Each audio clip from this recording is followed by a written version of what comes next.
भारतीय बौद्ध समाज की समस्याएं एवं उपाय,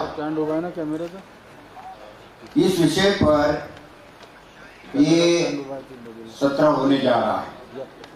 आकाश लामा जी आंदोलन में होने के कारण उनकी जगह पूजनीय भंते ज्ञान रक्षित जी उनकी तरफ ये जिम्मेवारी दी है।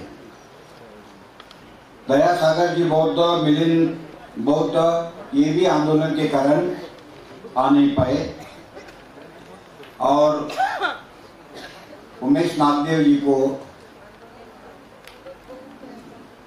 वो सेक्रेटरी होने के कारण मिनिस्टर के साथ में मीटिंग में जाना पड़ा। तो इस सत्र में डॉक्टर अरुणाताई लोखंडे, ब्रह्मचारी सुचिरत्न और जी मोहनन, ये सभी विचारवंत और कार्यकर्ता। जी मोहनन का काम तमिलनाडु में बहुत अच्छा है। वो लोक नेता है और बौद्ध धर्म के बारे में जो और दलित आंदोलन के बारे में वहां पे जो काम हो रहा तमिलनाडु में, जी मोहनन एक बड़ा नाम तमिलनाडु में है। और इसीलिए बौद्ध समाज की समस्याएं क्या क्या है और उसके ऊपर में उपाय क्या है, इसके बारे में इस सत्र में हमको विचार करना है। बौद्ध समाज अगर प्रतिष्ठित नहीं होता तो मूवमेंट प्रतिष्ठित नहीं होगी।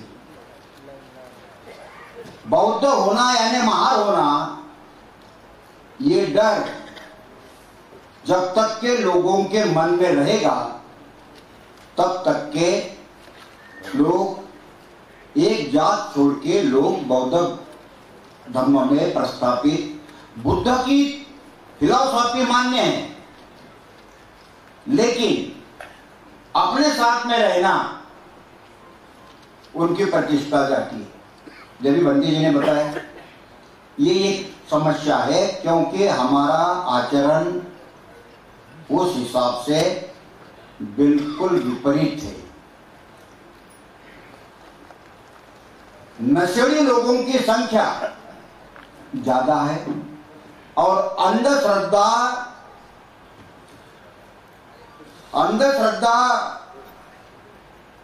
नहीं मानने वाली फिलॉसफी, और हमारे समाज में ही अंधश्रद्धा मानने वाले लोग हैं।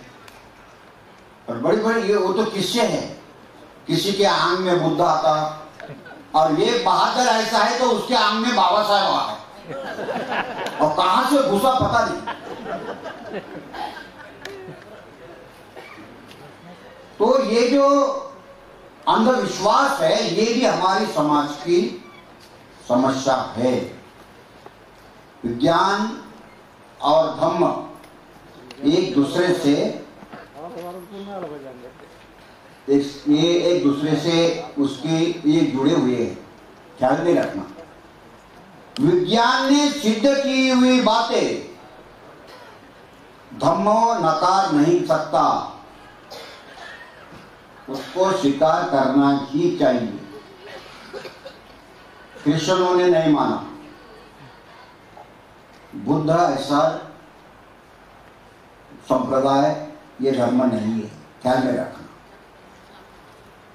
स्त्रियों की प्रतिष्ठा, महिलाओं की प्रतिष्ठा, हिंदू धर्म से आए हो और हिंदू धर्म में महिलाओं की प्रतिष्ठा कैसी थी? बैलाला माराव ताशी आणि बायकोला झोडपाव दुसऱ्या दिवशी, अशी म्हण होती। पैर की जूती है, महिला पैर की जूती है। बौद्ध समाज में महिलाओं की बहुत प्रतिष्ठा है और जो महिला बौद्ध बनी वो मयत को भी कंधा देती है। और हमारे महिलाओं की उपस्थिति स्मशान घाट में भी रहती है, उसके आंग में भूत नहीं जाता, भूत प्रेत का डर खत्म हो गया।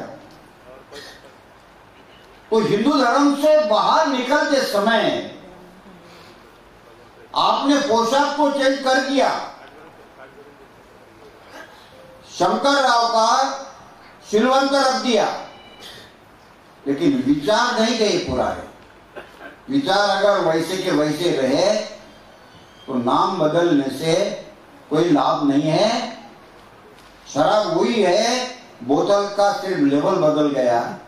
अगर ऐसा होगा तो समस्या बढ़ जाएगी। ये भी हमारी समस्या है। हमारे समाज का, बौद्ध धर्म का आदमी अपने औरत का बराबरी से उसका सम्मान करता है। जो बौद्ध व्यक्ति अपने औरत को मारता है वो बौद्ध नहीं है। ख्याल में रखना, ये काम उसने करना, वो काम उसने करना, ये उसने करना, ये उसका काम है, वो उसका काम है, ऐसी कोई बात नहीं है। स्त्रियां, महिला जो काम करती है वो सब काम पुरुषों को आना चाहिए।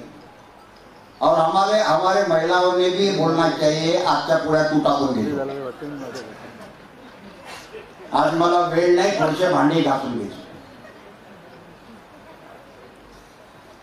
हे आलं पाहिजे। ये जब तक कि ये स्त्री पुरुष समानता आती नहीं, बौद्ध धर्म अपने परिवार में कभी भी आता नहीं।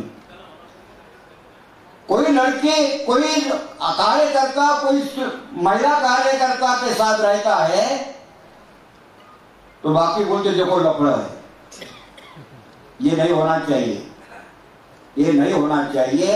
अगर ऐसा होता तो तुम्हारे समाज में कोई स्त्री, महिला कार्यकर्ता के तौर पर आगे नहीं जाएगी।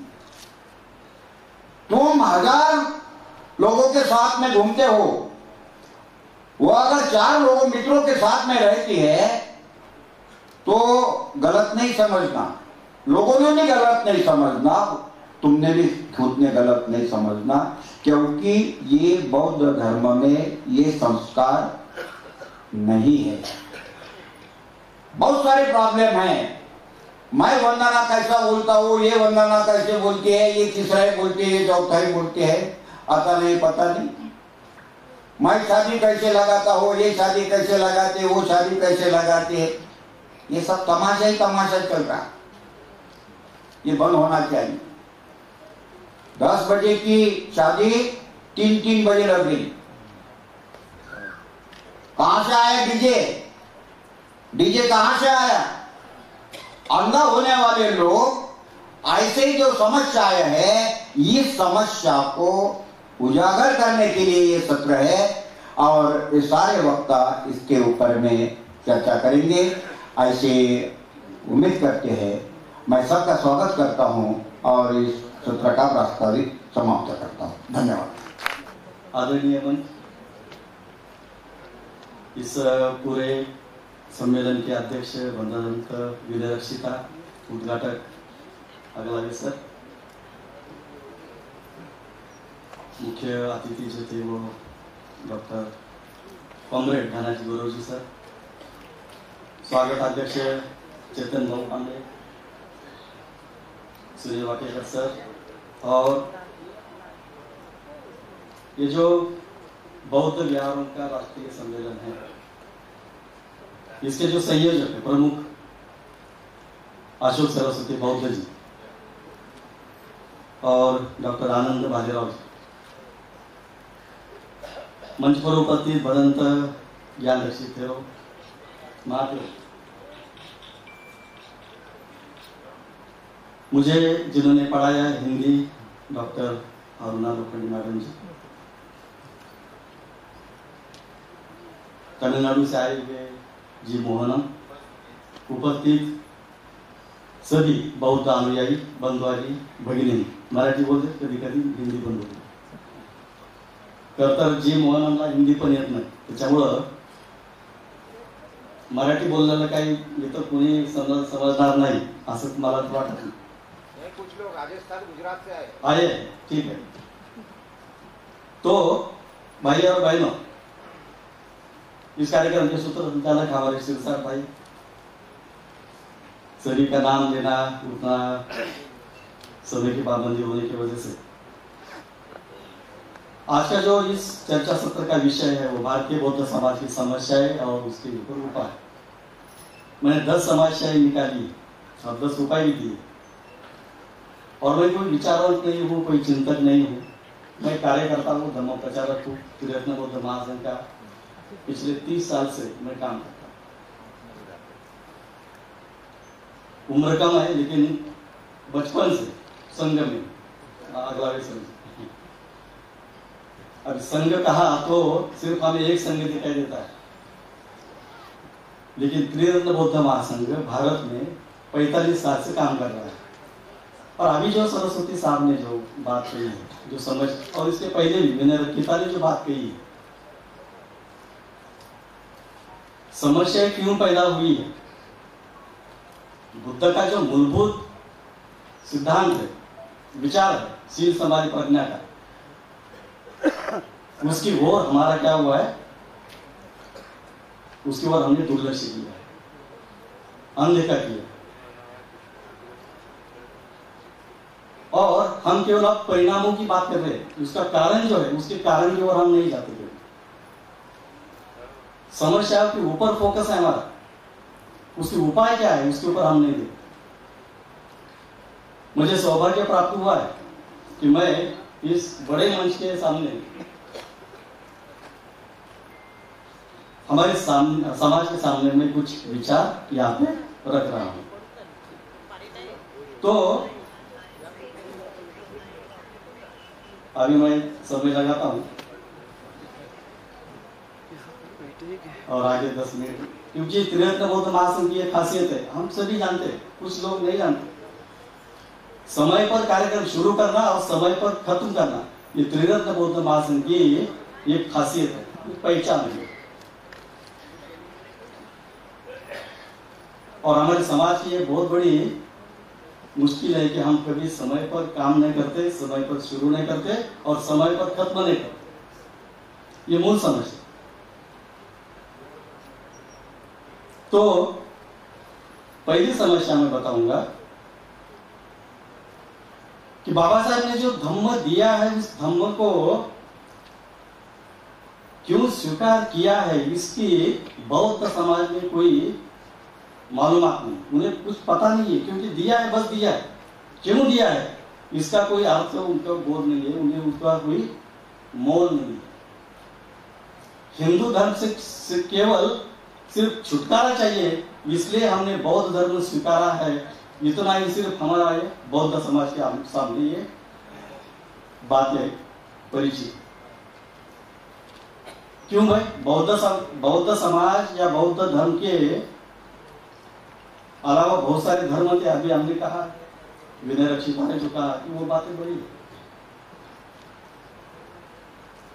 बौद्ध धर्म ही क्यों चुना, इसका संभ्रम है.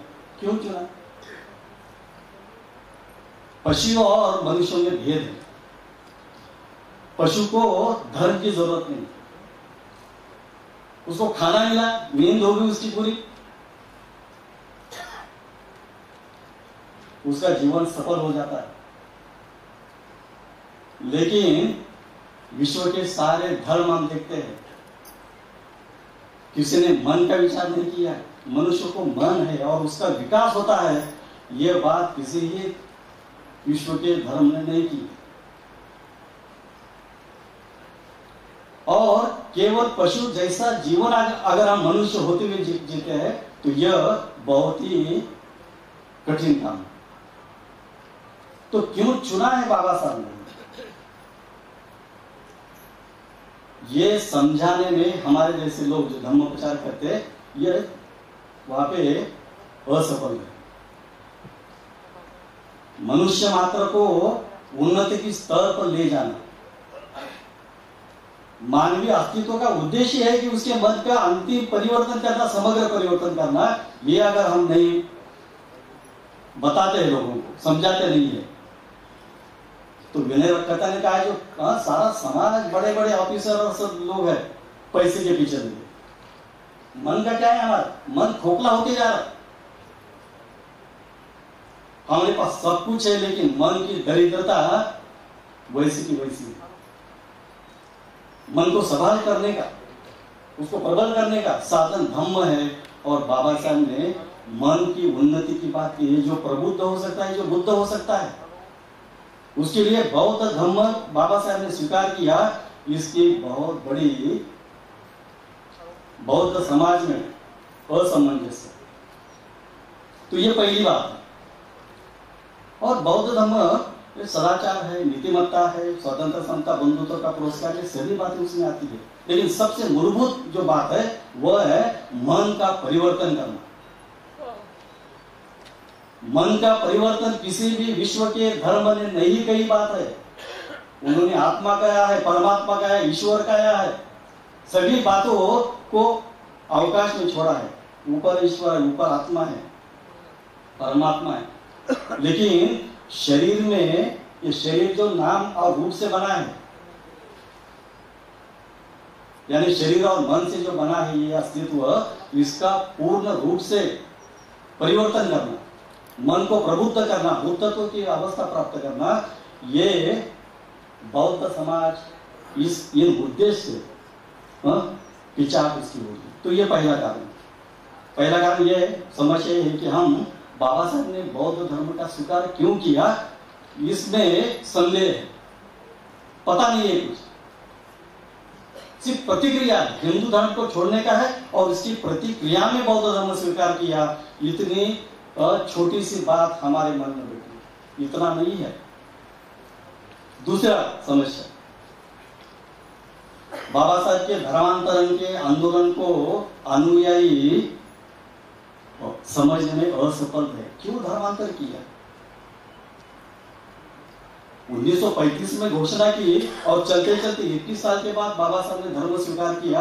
क्यों किया? 21 साल क्यों दिए? निजाम खड़ा है, उधर सारे पोप खड़े हैं, सारे मौलवी खड़े, पूरे पंजाब के सिख खड़े, शंकराचार्य खड़े कि तुम मत जाओ, हम कुछ तो भी सुधार करेंगे मंजे जैसे। इतना बड़ा आंदोलन चलाया, क्यों चलाया? किस लिए चलाया? पैसों के लिए चलाया? बाबा साहब ने धर्मांतर के दिन जो भाषण दिया उसमें स्पष्ट कहा है कि मेरे धर्मांतर के पीछे दो उद्देश्य है। दो, पहला आर्थिक उन्नति और दूसरा है मानसिक उन्नति। संविधान की वजह से हमारी आर्थिक उन्नति हो चुकी है। संविधान ने आरक्षण दिया, नौकरी दी, एजुकेशन में सब कुछ हमारा भौतिक जो है वो सब कुछ मिला है, लेकिन मानसिक जो उन्नति है उसका क्या? हम आज भी हमारे जो नजदीक का जो सीजारी देता है, कभी कभी मराठी शब्द आ जाएंगे, उससे बात नहीं करते, उससे झगड़ा करते। दो विहारों में झगड़ा चलता है। अभी जो बात कही सरस्वती बौद्ध जी, यहाँ का उपासक वहां नहीं जाता दूसरे विहार में, क्यों है? क्या अड़चन है? मुश्किल क्या है? बौद्ध का उपासक है, बुद्ध का उपासक है, दोनों विहार बुद्ध के विचार के अनुसार चल रहे हैं, तो मुश्किल क्या है? आंदोलन का, बाबा साहब के धर्मांतरण के आंदोलन के जो मूल है उसका, वो समझने में हम असफल हैं। तीसरी जो बात है, धम्म क्रांति बढ़ाने में सुयोग्य कार्य पद्धति का निर्माण करने में हम असफल हैं। यानी 68 साल हो गए, 68 साल हो गए।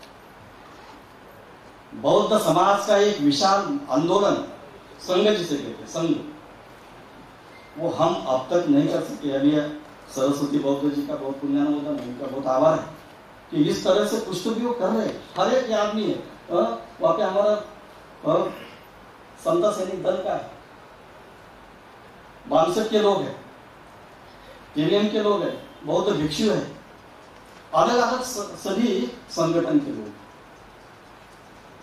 तो एक मंच के ऊपर अगर हम आते हैं तो तीसरी समस्या ये है कि धम्म क्रांति को आगे बढ़ाने में जो कार्य पद्धति हमें करना है।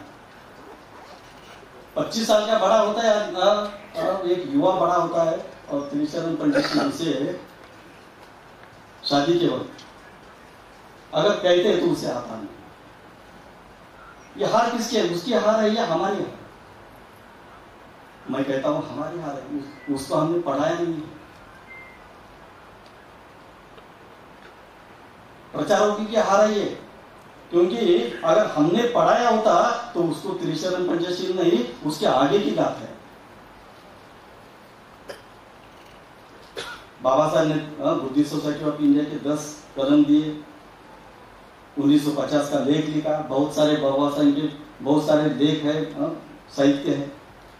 उसके ऊपर अगर हम सोचते हैं तो एक बहुत विशाल संगठन, बाबा साहब ने जो बात कही थी 1950 के लेख में, एक वैश्विक बौद्ध आंदोलन चाहिए बौद्धों का, जो एक सूत्रता में बंधे रहे। चौथी बात है कि भारतीय बौद्धों के एक समस्या बड़ी है कि वो धम्म के प्रति उनकी प्रतिज्ञाबद्धता नहीं है, कमिटमेंट नहीं है।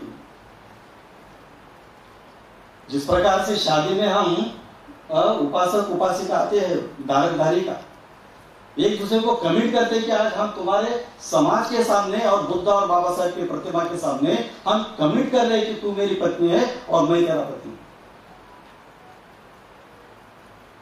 वैसा हमने कमिट किया है? किसी के सामने जाकर हमने कमिट किया है? आपको पता होगा कि एक विधायक चुन के आता है, 2 लाख से 3 लाख से विधायक चुनाता है, लेकिन जब तक वो प्रतिज्ञाबद्ध नहीं होता संविधान के ऊपर हाथ रखकर, तब तक वो विधायक या संसद का जो एमपी है वो डिक्लेयर नहीं होता। क्या है उसमें इंगित क्या है? इंगित यह है कि तुम्हें 2 लाख लोगों ने चुना है, लेकिन जब तक तुम संविधान के प्रति कमिटमेंट नहीं देते, जब तक तुम भारतीय संविधान के प्रति प्रतिज्ञाबद्धता नहीं होते, तब तक तुम भारत के जो राज्य स्टेट है और सेंट्रल उसके एमपी या आमदार या विधायक नहीं। इस तरह से बौद्ध की जो परंपरा है, बाबा साहब ने कहा है कि बौद्ध लोगों के लिए संघ की दीक्षा है, लेकिन बौद्ध उपासक के लिए दीक्षा नहीं है। बाबा साहब बपतिस्मा की बात कहते हैं, जिस प्रकार से क्रिश्चियन धर्म में बपतिस्मा है, उस प्रकार से बौद्ध समाज में इस प्रकार की कुछ विधि हो सकती है। इसके ऊपर, और ये हमारी समस्या है, और केवल संगम शरणम गच्छामि या बुद्धम शरणम गच्छामि से बात नहीं चलेगी। शरण गमन जिसे कैसे कहते हैं, प्रतिज्ञाबद्धता कहते हैं या कमिटमेंट कहते हैं, वो कमिटमेंट हमें करनी होगी।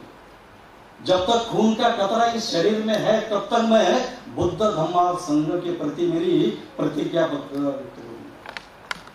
ये कर सकते हैं हम? कश्मीर में हमला हुआ, अल्लाहू अकबर, सभी लोगों ने टिकलियां निकाल के फेंक दिए। कमिटमेंट क्या है यार? मरने के सामने अगर कोई वो हम उधर वो देखना पड़ेगा कि हमारी कमिटमेंट इस तरह से होती है। 5वां मुद्दा है, समस्या है बौद्ध धर्म के ध्येय और उद्देश्यों के आकलन का अभाव। क्या है बुद्ध धर्म का उद्देश्य? क्या है? मन का जो मल है उसको निकालना। बौद्ध धर्म का उद्देश्य क्या है? मन, 2 उद्देश्य बताए बाबा साहब ने, सब धर्म के 2 उद्देश्य। पहला है मनुष्य के मन का मैल दूर करे, ये पहला उद्देश्य। हम करते हैं क्या? ये हमारी समस्या है। जब मैं आपसे बात कर रहा हूं तो ये समस्या मेरी भी है। मैं केवल आपसे बात नहीं कर रहा हूं, उसमें मैं भी सम्मिलित हूं। हमारे मन का मैल हमने धोने का प्रयास किया है। अभी अशोक सरस्वती बहुत अच्छे से मैं बात करूंगा। इतना बड़ा बिहारों का राष्ट्रीय सम्मेलन है, 20 मिनट का अगर ध्यान लेते तो कोई अड़चन नहीं होती, मुश्किल होती कुछ यानी नागपुर के आगलावे सर अभी जब यशवंत मनोहर सर से मिलेंगे कि यहाँ पे ऐसा हुआ है कि विपक्षना नाकार रहे बाबा साहब ने,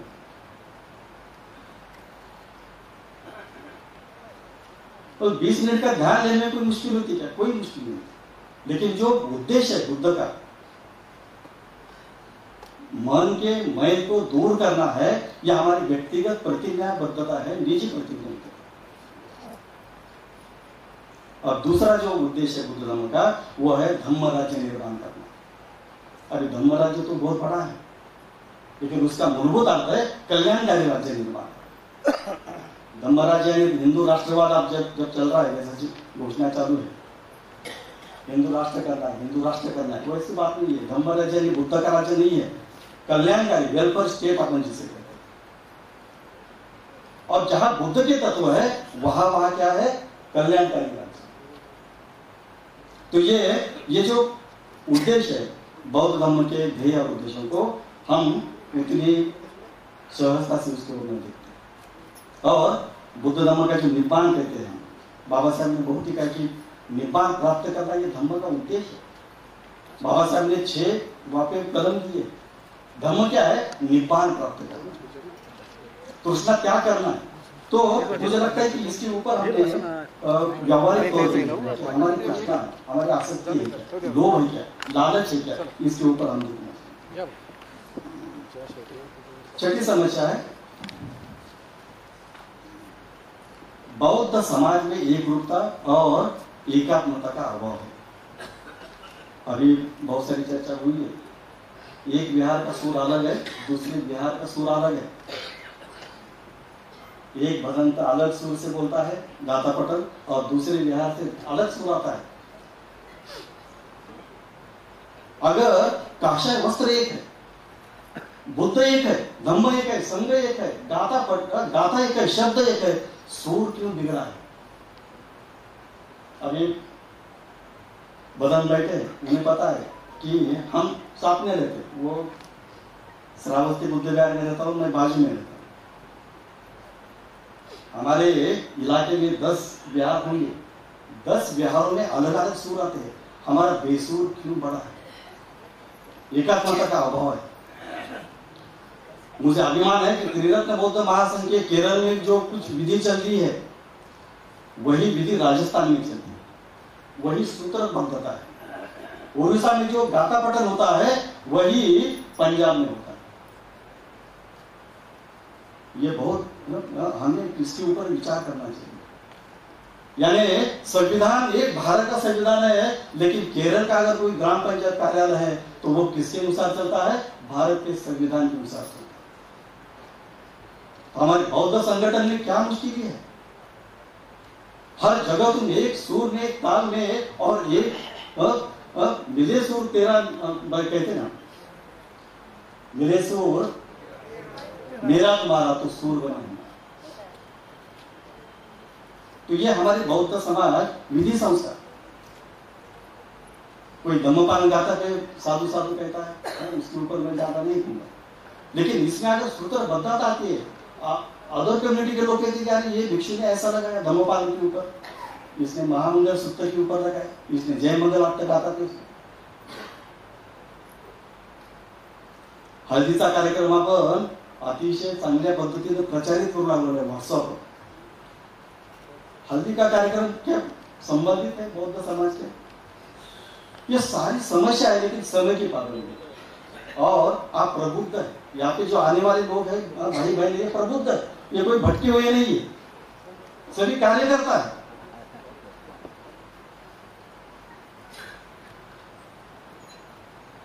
सातवां मुद्दा है 100% 100% हमें बौद्ध बनना चाहिए।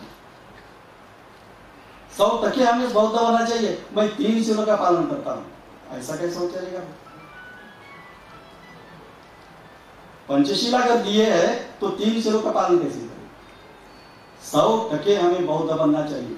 मैं 22 प्रतिज्ञा का पालन करता हूं, लेकिन कुछ प्रतिज्ञा नहीं आती। मैं 50% बौद्ध हूं और 50% वो नहीं हूं। ऐसा कह सकते हैं कि हम ऐसा हम बौद्ध होने के नाते नहीं कह सकते। अगर बौद्ध है तो 100% हमें बौद्ध बनना पड़ेगा, 50% बौद्ध, 50% हिंदू और 25% और 25% पीर में जाते हैं लोग। तंदूरी करते क्या नहीं? तो हमें ये मुश्किल है समाज की। हमें 100% भले ही हमें कुछ खाने को न मिले, लेकिन 100% अभी जो बात कही है वो ये है कि बौद्ध होने के लिए हमें शिलोंग का पालन करना। हमारे अभी वो विषय नहीं है हमारा राजनीति का। कांशीराम साहब ने उनकी राजनीति सफल क्यों रही? चारित्र्य, निस्पृह व्यक्तिमत्व, निस्वार्थता, त्यागमय जीवन, यह बुद्धिस्ट कल्चर है। बौद्ध संस्कृति क्या सिखाते हैं? त्याग सिखाती है, निस्वार्थता सिखाती है। राजनीति वहां से शुरू होती है। राजनीति वाले तुम्हारे ऊपर देखते हैं कि तुम कैसा है, तुम कैसे लोग हैं।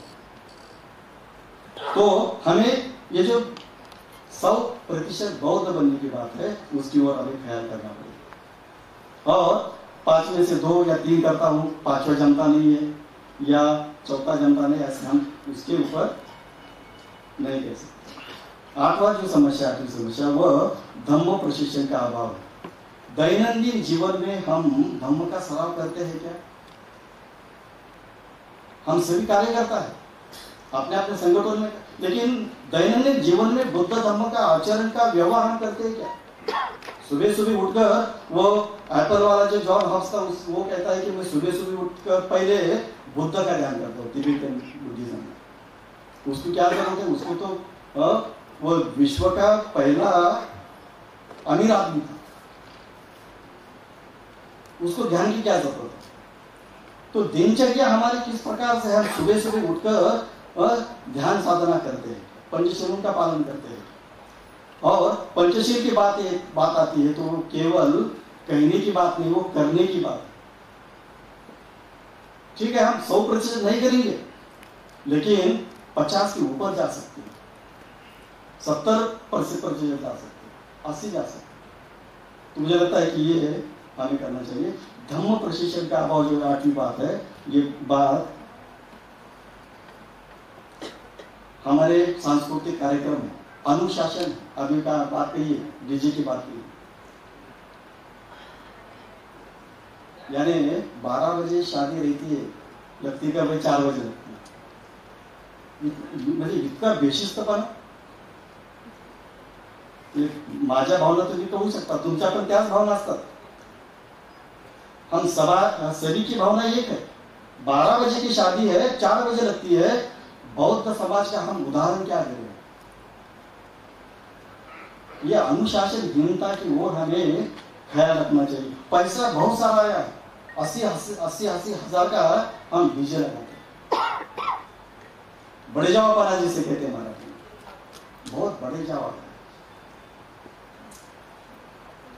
ठीक, तो ये और 9वीं समस्या है, या उपाय है, 9वीं समस्या है। और ये मैं बहुत ही गंभीरता से कहता कि कोई उपासक या गृहस्थी आदमी है, उपासक है, वो बुद्ध धर्म का गंभीर आचरण नहीं कर सकता। ऐसी बहुत गलत फहमी समाज में फैली है। क्यों मैं ध्यान नहीं कर सकता? सामाजिक आचरण नहीं कर सकता, मैं विपश्यना नहीं कर सकता, अंतर्दृष्टि मुझे प्राप्त नहीं होने वाली। तो ये जो भेद है उपासक और भिक्षु में, ये जो भेद है, ये भेद की खाई बहुत बड़ी है। बौद्ध समाज में ये बहुत बड़ी गलत फहमी फैली है कि श्रेष्ठतम आचरण जो है, गंभीर आचरण, वो भिक्षु ने करना चाहिए। और उपासक ने क्या करना चाहिए? उपासक ने केवल दान देना चाहिए। दान दिया कि उसने पुण्य कर्म किया, उसका काम हो गया। क्यों?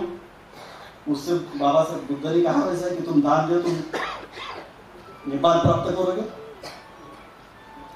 धम्म सभी के लिए। बाबा साहब ने संघ की व्याख्या बहुत अच्छी की है। जो बुद्ध के धम्म का आचरण करता है, जो समूह आचरण करता है, वह समूह संघ है। आचरणशील समाज संघ है, तो उसकी ओर हमें ध्यान चाहिए, दे देना चाहिए। और आखिरी मुद्दा समस्या बताओ, उपाय नहीं बताऊंगा मैं, वो उपाय आप खोजो, क्योंकि समय मेरे हाथ में नहीं है। 10वीं समस्या है कि बस्ती बस्ती में निर्माण हुए विहारों में एक सूत्रता किस प्रकार से हम निर्माण कर सकते हैं, इसके ऊपर हम ध्यान करें। उपाय तो यही है, शील समाधि प्रज्ञा का आचरण अगर हम करते हैं, बहुत सारे 10 उपाय मैंने लिखे, तो मैंने लिखित भाषण दिया है, लेकिन समय की पाबंदी है। और मैं संयोजकों का मैं मान सम्मान भी देता हूँ, आपको भी मान सम्मान देता हूँ। यहाँ पे रुकता हूँ। जय भीम, नमो बुद्धाय।